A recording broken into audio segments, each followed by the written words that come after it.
responsibility. That is our topic for today.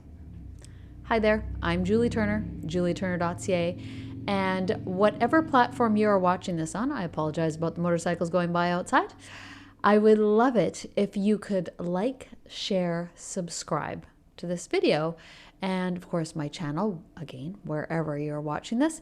Now, if this material resonates with you, please subscribe so that you can see more in the future. Either way, I really appreciate your likes and love the comments. I love the comments, whether they're questions, concerns, or cries of outrage. So please, feel free. All right. So it's been a while since I spoke of responsibility, and I'm not sure that I've ever truly, in a video anyway, spoke of responsibility in this way. Now, I am filming this at the beginning of October 2021. And for those of you that know me, you know that I do a monthly kind of forecast. And for the October forecast, what I said was this is going to be a month of taking responsibility for yourself. So that's what we're going to talk about in this video, because it is becoming really, really loud and clear to me that it is time for us to start taking responsibility for ourselves. Now, I'm going to quickly read a quote to you guys. And this is something that I found through a meeting that I went to.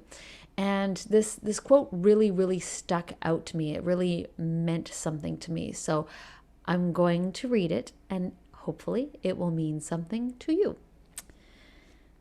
You have regulated your life not according to yourself, but according to others. Your frustrations are due to this.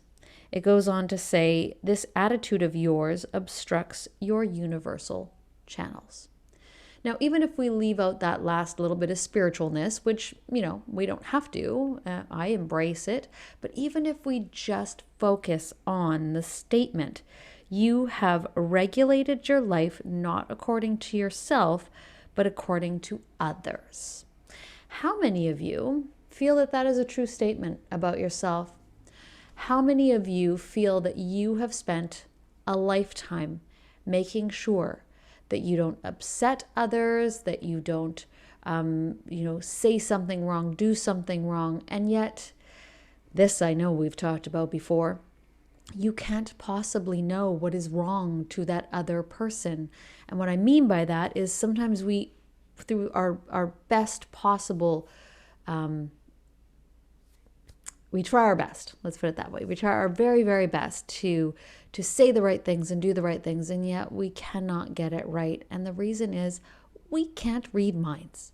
We don't know what the other person is experiencing. So my thought, and I'm not alone in this thought, is that if we actually stay congruent with what we truly feel inside, then all will be well. And what do I mean by all will be well? Well, the people that should not be in your life will be triggered and they will leave. And the people that should be in your life will not be triggered, or at least they will be able to ask questions about what it is that you said.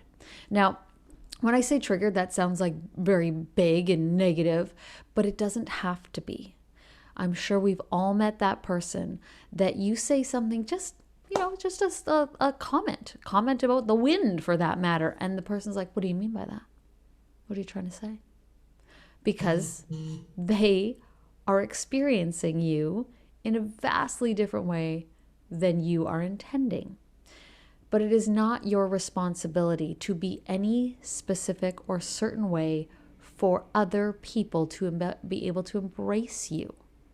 That is really not the point. Now, I am not advocating for people going around being jerks at all.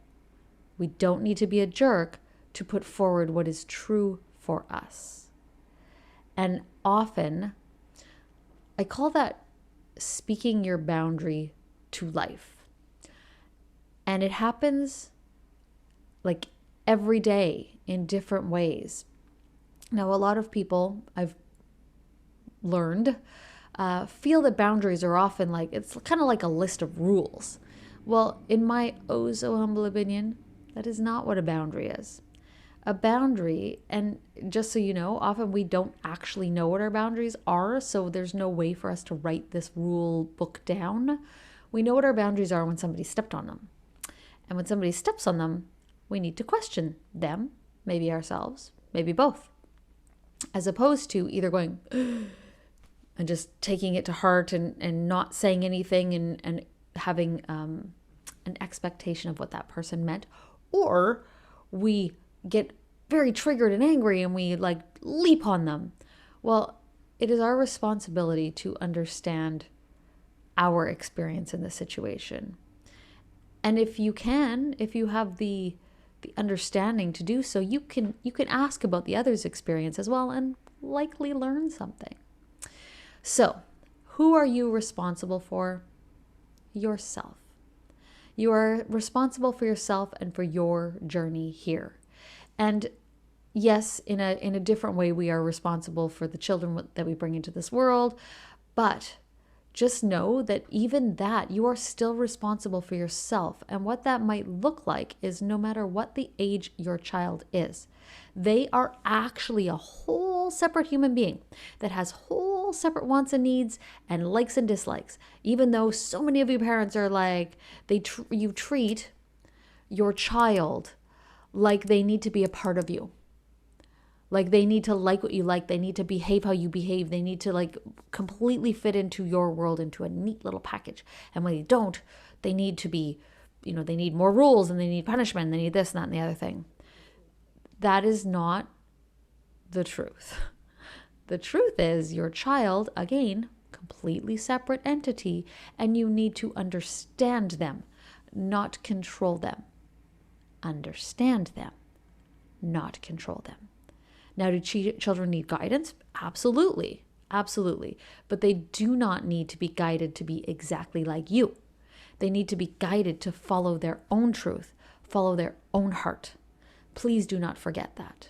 And many of you out there right now are parents that have maybe forgotten that. No problem. That's why you're watching this. You're being reminded.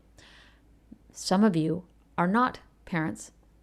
You're people who are adults now, who were children who were not raised with that in mind.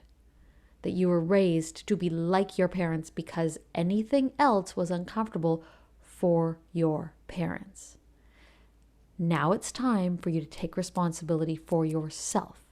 It is time for you to understand what you really want and need and to be able to put it forward into the world in the most kind and loving way you possibly can. Because at the end of the day, leading with love, not frustration, not anger, is always the best way to get the best experience and the most ideal life that you could possibly want. All right. That's my little spiel on who you're responsible for. Oh yeah, reminder, it's you.